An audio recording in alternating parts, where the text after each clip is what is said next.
The Thoroughbred is a magnificent animal, bred for speed, bred to compete, the sport of kings. Wow, West Coast has it by 6. It's the all-new Let's Go Racing from Parx Casino and Racetrack.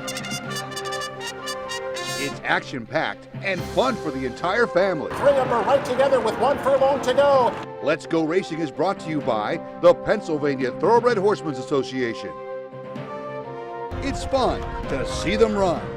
A very pleasant good morning, racing fans, and welcome here to Parx Racing for Let's Go Racing. On the program today, updates from the Kentucky Derby. We talked about the fans last week. We'll have that update here on the show today.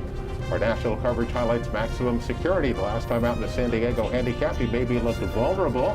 What would he do when he came back in the Grade 1 Pacific Classic? Our local feature came off the grass. Who would benefit from that move to the dirt? Among his lofty accomplishments, Chad Brown has won the last 4 Grade 1 Dianas up at Saratoga. Could he make it 5 in a row? And a big weekend on the grass out at Del Mar. We'll have highlights of that a little bit later on here in the show. Hi, everybody. Keith Jones down on the beautiful first floor here at Parx Racing. And now it's just 1 week away from the Kentucky Derby. My good friend Dick Girardi.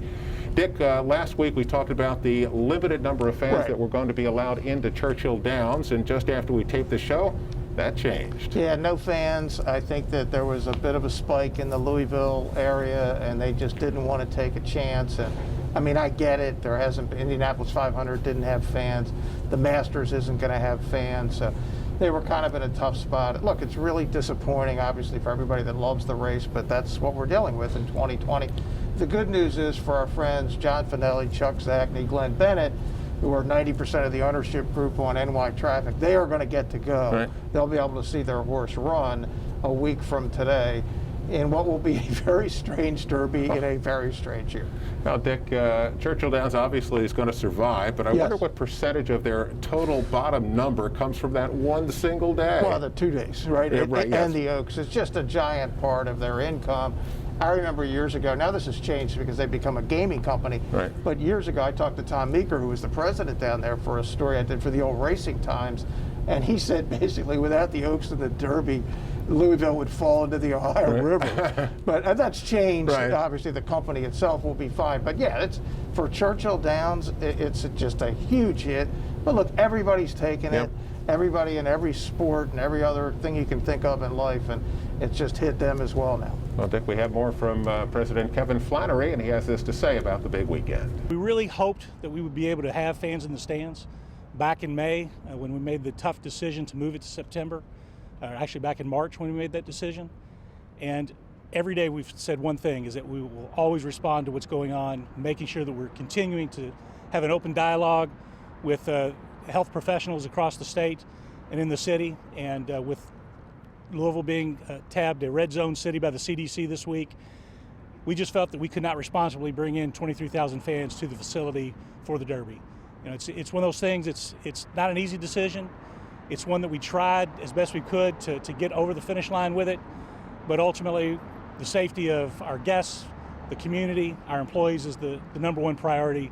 So we made this decision to move forward. And we'll have more Kentucky Derby stuff coming up for you at the beginning of the next segment, as we'll take you back, how about a little more than a year now, and take a look at last year's controversial Kentucky Derby. Well, let's get to our racing coverage this week. We're going to start on the West Coast with the Grade 1 Pacific Classic. Dick, they go 1.25 miles for a purse of $500,000. Number 5, Maximum Security, in a field of 6 here, 2 to 5. He's second time Bob Baffert. Dick, the first time he ran for Bob, he'd been off for 5 months, and he was absolutely full out to get past midcourt and won the Grade 2 San Diego Handicap by just a hair. Yeah, I thought after that race, and I said it on the show, that this wasn't the same Maximum Security. He didn't have the speed, he didn't have the pop, and Baffert was going to kind of have to work a miracle to get him back to where he was. The fans and the bettors didn't care. Right. The midcourt lost by a nose last time. This time he's 7-1. They bet Maximum Security because his record is insane. I mean, he's like a length away from being 10 of 11 first, with obviously the DQ and the Derby, and his work scored dramatically better between the 2 races. Right. And so I wanted to bet against him, but I wasn't prepared to do that because I didn't know I was going to bet on anyway. Now, Dick, you just mentioned midcourt. Yes. You got beat by a nose. Yes. Other horse in here is Higher Power, who lost that race last time out in the San Diego by 6 1/4. So why is Higher Power 9-2 and Midcourt is 7-1? Yeah, Higher Power won the race last year, won it big, and everybody's thinking, well, maybe it's a Del Mar thing, and they're getting him ready. It's his third race of the year. But yeah, I didn't see Higher Power at all. I think that race in the Pacific Classic last year is looking more and more like a fluke. Absolutely, the one-off. Well, Maximum Security's 2-5, and what would he do? Second time, Bob. Maximum Security leads the way.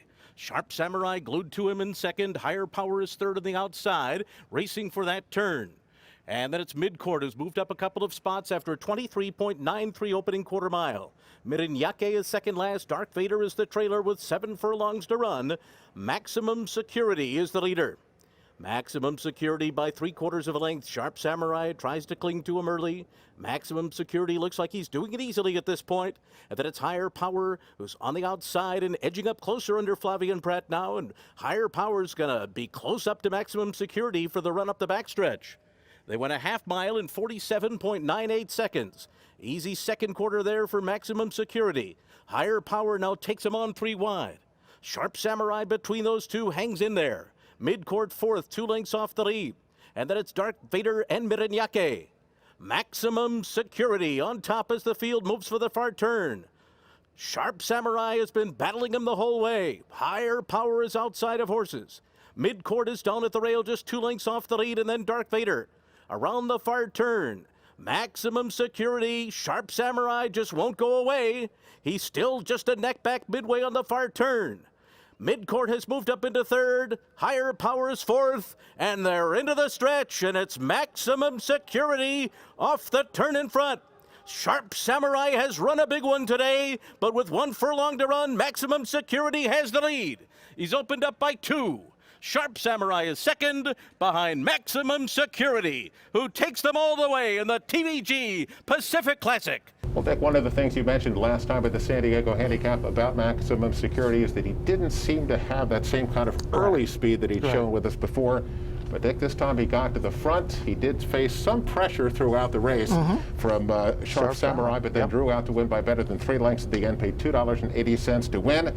And Dick, he puts up the second best Beyer figure in his career. Yeah, 107, and Keith, he was really good. I mean, this was the Maximum Security we've been watching, and beyond all the controversy and all this other stuff, he is a really neat racehorse.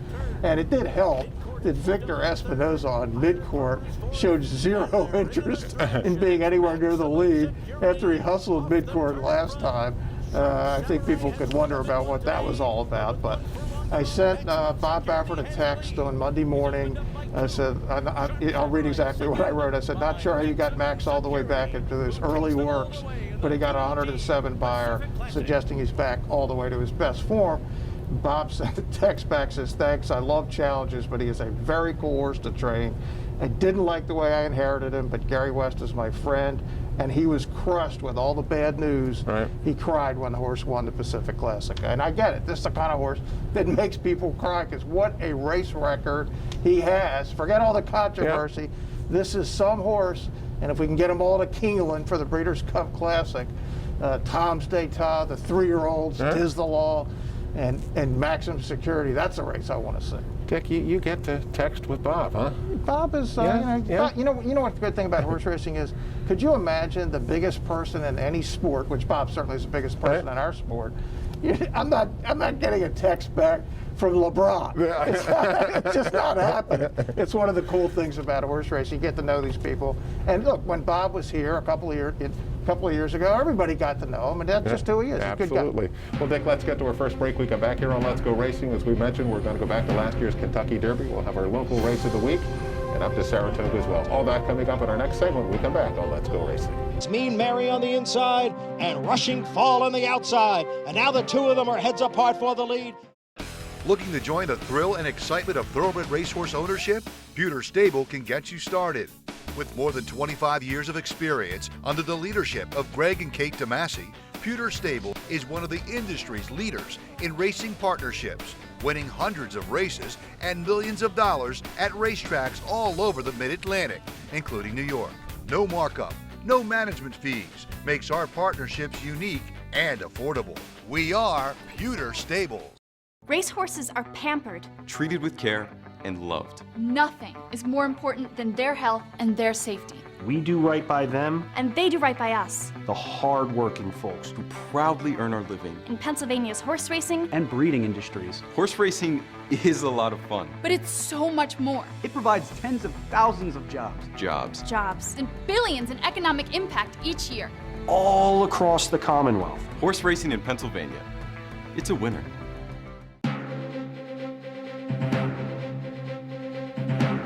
Welcome back, everyone, to Parks Racing for Let's Go Racing. We start our second segment here with a special feature courtesy of Churchill Downs. And Dick, last year, 2019, not only did they have 0 fans, but they had a ton of fans. Over 150,000 turned out. Yeah, look, it's one of the great scenes in American sports, Keith. I've been there 33 times for the Derby, 31 in a row. I missed the last couple. I'll miss this one coming up on Saturday. But, you know, Bruce has been there. We know what it's like. Right. And one of these years, we're going to get you down there. We but will. You're usually always calling a race. That's your problem. Well, they don't like me leaving on a big day, but Understood. we will get there. Here's more on last year's Kentucky Derby. Everyone, welcome to the 145th Kentucky Derby! It's taking over all the feeling. So come on now, life's for living. We got a good thing going. So come on and seize the moment. If you want it, come and get it. It's your time now, no more waiting. If you want it, come and get it. Seize the moment. Wild finish, here's the wire photo! Good afternoon and welcome. I'm bringing you all the action from the red carpet as we get ready to run for the roses right here at Churchill Downs. We love everything about it. Getting to be a part of the Derby is always something we look forward to.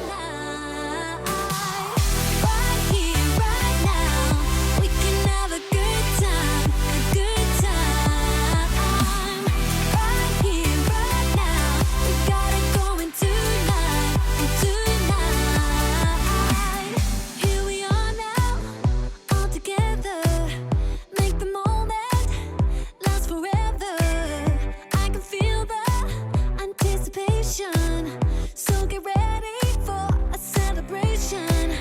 If you want it, And they're off. Good beginning for Bricks and Mortar on the outside. Ticonderoga to take up. Closing in with 2.5 lengths to make up and a 16th to go. Bricks and Mortar finding stride late in the game. And Bricks and Mortar's up in time. right here, right now, we can have a good time, a good time. Right here, right now, we gotta go Riders up. tonight.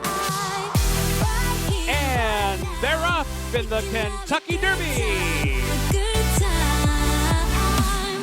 Right here, right now, we gotta Racing go for the top of the stretch. They turn for home in the Kentucky Derby, and Code of Honor has slipped through down inside to challenge for the lead. Country House continues to close on the outside, but Maximum Security at the peak of perfection in the Kentucky Derby. They disqualified him. They did. So for the first time, the horse that crossed the line first has been disqualified. Country House wins the Kentucky Derby.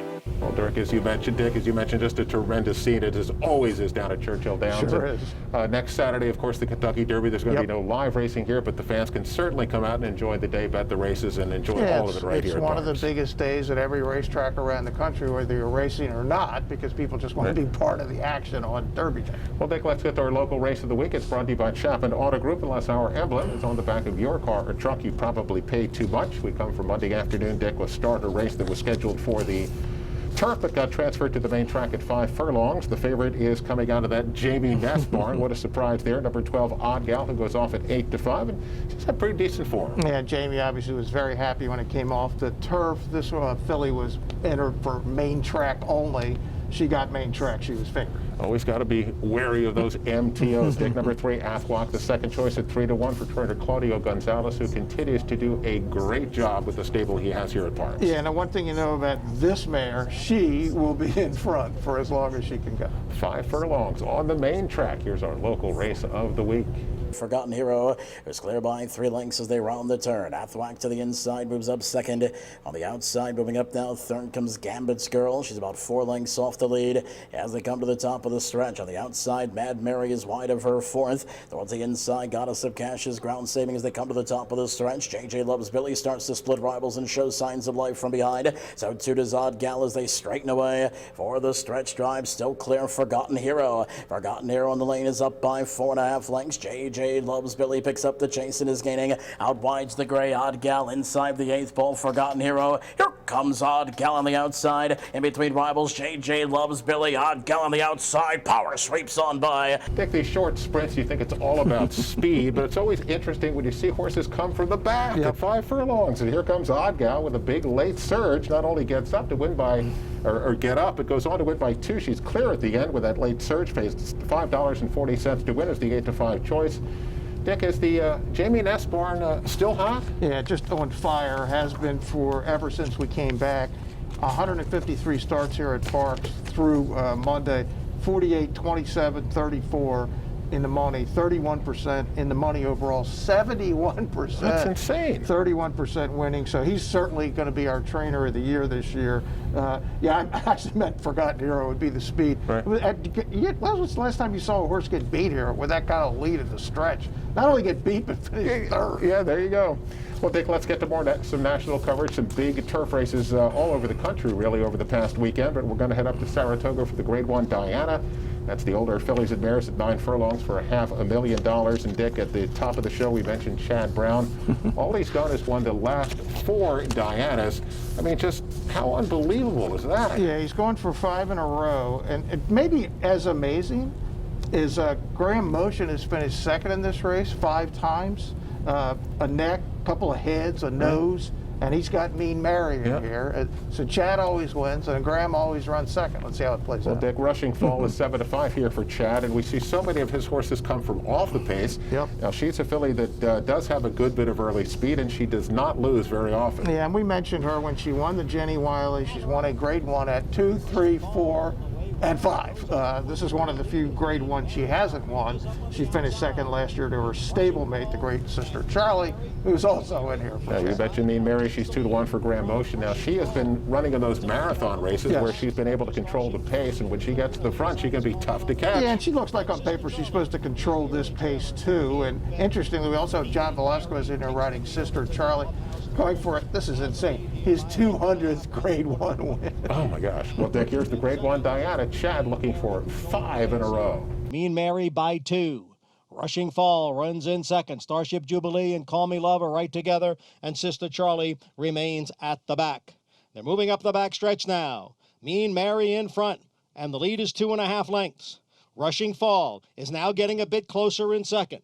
Starship Jubilee is in third. Call Me Love down at the hedge. And Sister Charlie is fifth, about 4.5 lengths off of front-running Mean Mary. The opening half mile in 48 1/5 seconds. Mean Mary by a length. Rushing Fall runs in second. Sister Charlie's in between horses. Call Me Love is on the inside. And Starship Jubilee. They race around the far turn. 3/4 went in 1:11 4. It's Mean Mary on the inside and Rushing Fall on the outside. And now the two of them are heads apart for the lead as they hit the top of the stretch. Mean Mary on the inside has the lead. On the outside it is Rushing Fall. It's Mean Mary, Rushing Fall. Now nothing between them as they pass the 8th pole. On the outside, Rushing Fall. Mean Mary on the inside. A terrific finish here in the Diana. Rushing Fall now has the lead in deep stretch, and Rushing Fall has won it. Well, Dick, Mean Mary did not give up without a fight here. Boy, she battled all the way to the end, but Rushing Fall was just a little bit better. Goes on to win it here by a neck at 7-5. Pays $4.80 to win. Dick, that's 1, 2, 3, 4, 5 straight Dianas for some guy named Chad Brown. Yeah, and that's 6 Grade 1s for Rushing Fall. She is some mare now as a 5-year-old. She's 11 for 13 lifetime.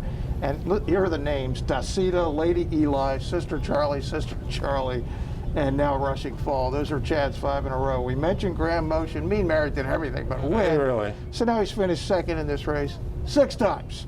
Once by a neck, 3 times by a head, once by a nose. He's got to be wondering what is going on here. But he usually always gets beat by Chad. Where is the justice in this world? Just not right. Dick, the Saturday feature, Saratoga, also a big one on the grass, the Grade 1 4-star Dave. That's the Milers. They'll be running for $400,000 here. Number 6, Uni is 2-1 for that guy, Chad Brown. Now, in her seasonal debut on the Just a Game Stakes, Chad made no bones about the fact that he didn't have her fully cranked up. Yep. You would expect better from her today. Yeah, you would. I mean, Chad's got 4 in here. This is interesting. This is one of the few Grade 1s in New York he has yet to win, and he's got 4 of the 9 in here. Now, Dick, one of the other ones is the second choice here at number 1, Raging Bull, who's 5-2. And it's interesting to note that Joel Rosario, who has been aboard Uni for almost her entire career, decides instead that he wants to ride Raging Bull. Yeah, and I mean, he won the Breeders' Cup Mile with Uni, so maybe he didn't like what he felt that first time. Look, he and his agent, Ron Ederson, might be the smartest guy in the sport, so usually when they make those kind of decisions, it's worth paying attention to. Chad always wins the Diana. He never wins the 4-star Dave. Let's see what happened on Saturday afternoon. Halliday is the leader by a length and a half. Emmaus in second. Got Stormy, the course record holder when she won this race last year, is sitting in third. On the outside is Valid Point next in fourth. Then we come back to Without Parole in fifth, followed by Casa Creed. It's another 3 lengths to a Raging Bull, who's in seventh, 10 lengths from the lead. And then it is Uni and Chewing Gum. The half mile in 47 seconds. Halliday is the one to catch as they come for the top of the stretch. Emmaus on the outside. Got Stormy towards the inside. 3/4 went in 1:10, and Halliday is still there. Halliday is in front. Well, it's not Chad, it's Todd Pletcher. How about number 5, Halliday, 5-1, a generous price here. Able to control the pace, Dick, and Todd talked about when coming in that this horse has really gotten good right now. And this was a big victory for Halliday. Won it by a length and a quarter, pays $12.60 to win. And you can't beat what you can't catch. Nah, loose on the lead. Fractions were pretty moderate. Closers really never had a chance. And kudos to our buddy Paul Jolovich, who texted me about a half an hour before the race, said, I love Halliday. So hopefully Paul made some money. What was the bigger upset here, right? This is not an irrational win by any means, at 5-1. Chad not only does not win, or be second, or be third, or be fourth. His 4 horses ran 5th, 6th, 7th, and 8th. What kind of price could you have gotten on none of them hitting the board? $1 million to 1? Right? No chance. Chad, he's just really not that good. Let's get to our next break. We come back here on Let's Go Racing, Jockey Train of the Week, and some great turf action from Del Mar. That's up next on Let's Go Racing. Turning for Home is a nonprofit that has provided nearly 2,800 former racehorses with a safe retirement. The program was created through the foresight of the Pennsylvania Thoroughbred Horsemen's Association. We all love animals, and to give back to something that helps us so much, it's a great thing. Responding to the need for a better system that addressed the uncertain future for the retiring equine population at Parks Racing, the PTHA rallied horsemen to support the program. These horses can do anything from hunter jumpers to western to therapeutic riding. Turning for Home became the first on-track retirement program at a year-round racetrack. We want to make sure that our horses that have run so well for us over the years get the great opportunity to get a new vocation. Out of everything that we've done in Pennsylvania for racing, I think that's the thing we can be most proud of. If you would like to help these amazing animals find a great second career and forever home, please give us a call or contact us at turningforhome.org.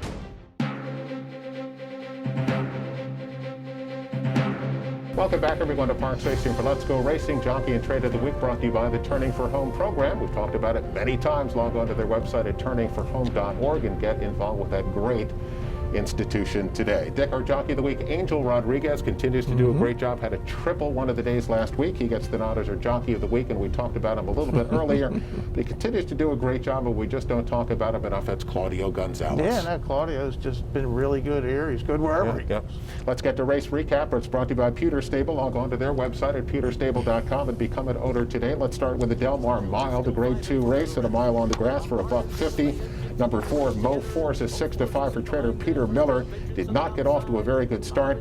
Dick, we watched so many of these races won by a head, by a neck. He wins this by 4 1/4. Yeah, this horse got hot toward the end of last season. Keith won 4 in a row, and this is just an awesome power move to win by over 4 lengths in the stretch. 133.27. is the listed time. Now, they've had some trouble with some times at Del Mar, but that horse was flying. Pays $4.40 to win, and Dick, it's the Grade 2 Del Mar handicap, a mile and 3/8 on the grass.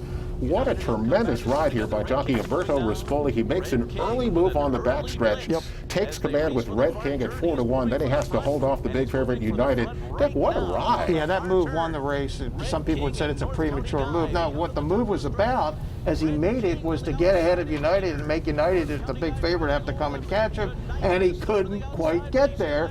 So sometimes the best horse doesn't win, but the horse with the best ride wins, and that's what happened here with Red King. That's tremendous. $10.20 to win. Dick, United was 3-5. He was 51-1 last year in the Breeders' Cup. You're never going to see that again. No. Well, let's get to Ion Racing. The big weekend action is up at Saratoga with 4 graded races. Featured the Grade 1 Forgo, the Grade 1 Sword Dancer on the turf, and out on the West Coast, the Grade 2 Pat O'Brien. Little sprint action. Yeah, no, it's going to be fun. We got the Whitney, too, with Tacitus. We'll see if his last race was real, or did he just beat a bunch of not very good older horses. But, yeah, and again, that's a horse who's obviously in play for the Breeders' Cup Classic. News and notes. Be back after this. Standing at Diamond B Farm in Mooresville, Pennsylvania is Flashback, sire of Eclipse champion 2-year-old filly, British Idiom. And new for 2020 is Grade 1 Man O' War Stakes winner, Boisterous. New track record setter at Gulfstream, Social Inclusion. Grade 1 grandson of Stormcat, Talent Search. Graded placed Eastwood. And the outstanding sire, Uptown Charlie Brown. All standing at Diamond B Farm. He's a winner. He's a champion. He's an icon. He's a legend. And now he's back in Pennsylvania. Smarty Jones, Kentucky Derby winner, Preakness Stakes winner, standing at Equistar in Annville, Pennsylvania. The quintessential Pennsylvania bred has returned. Smarty Jones is back home. Please call Rodney Eckenrode or visit EquistarTrainingAndBreeding.com. The Pennsylvania Thoroughbred Horsemen's Association is the advocate for Parks Racing's horsemen and has worked hard to secure better lives for the hundreds of trainers and their families that work in the thoroughbred racing industry. Our horsemen benefit from medical coverage, trainer pension plans, and increased purses. Thanks to these horsemen, racing at Parks is the very best, providing entertainment for you and the entire family. The Pennsylvania Horsemen are proud to be part of the community and introduce a new generation of fans to the sport of kings.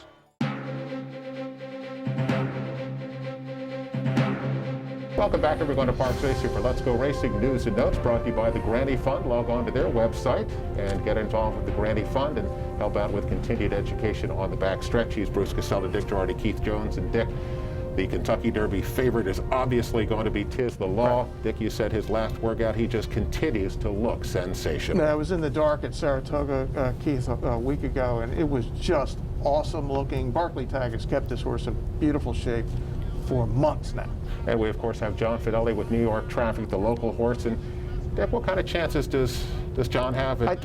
I think of all the 20-to-1s, and I think that's what he'll be, he's going to have the best chance, certainly to hit the board. Right. He's going to have to improve again to beat Tiz the Law in our collector. But, man, what a run this horse has been on. Well, Dick, that is only 1 week away. Hard to believe. We'll come out and enjoy live racing horse Monday, Tuesday, and Wednesday at 12:55, and we'll see you next week right here on Let's Go Racing.